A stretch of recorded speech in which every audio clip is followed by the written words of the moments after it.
लागल बा सभे खेसारी के उखाड़े में, इनका भी पावर बा पब्लिक के प्यारे में। इनका जैसन दिन रात जाग के केहू बराबरी न कर पाई। आ देखी के जरे से इनकर का उखड़ पाई। अरे कुछ यूट्यूबर लागल बाड़े भोजपुरी के सुधारे में, खुद दे ताड़े गारी तो ये लोग के हाथ बा भोजपुरी के बिगाड़े में। ठीक कहा तड़ा भैया, ढेर इनके मन बढ़ गई बा।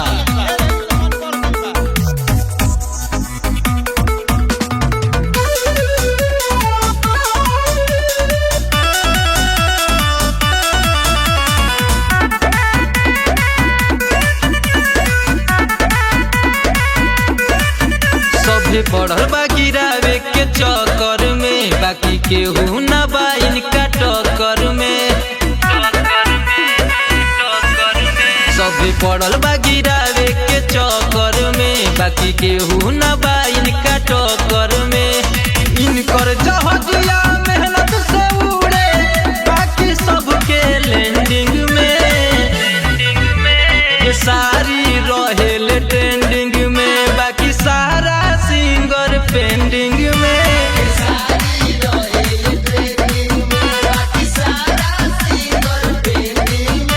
खेसारी भैया जिंदाबाद जिंदाबाद जिंदाबाद, ट्रेंडिंग स्टार जिंदाबाद जिंदाबाद जिंदाबाद।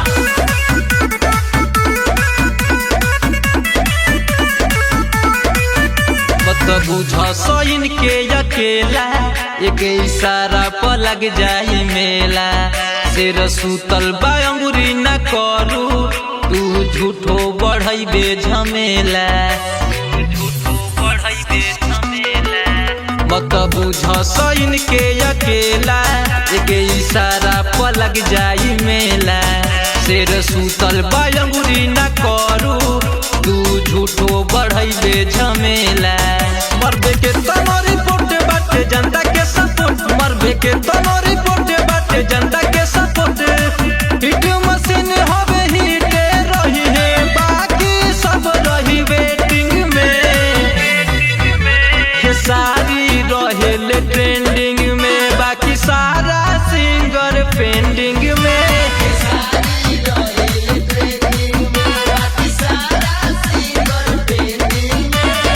नमवे बरांड बाबू।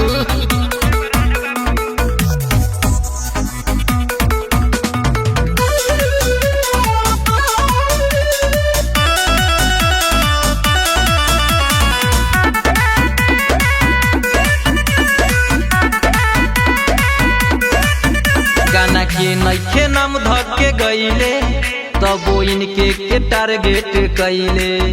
खुद पैर पर मरले कुल्हाड़ी, अरे भूतल यगिया लगैले।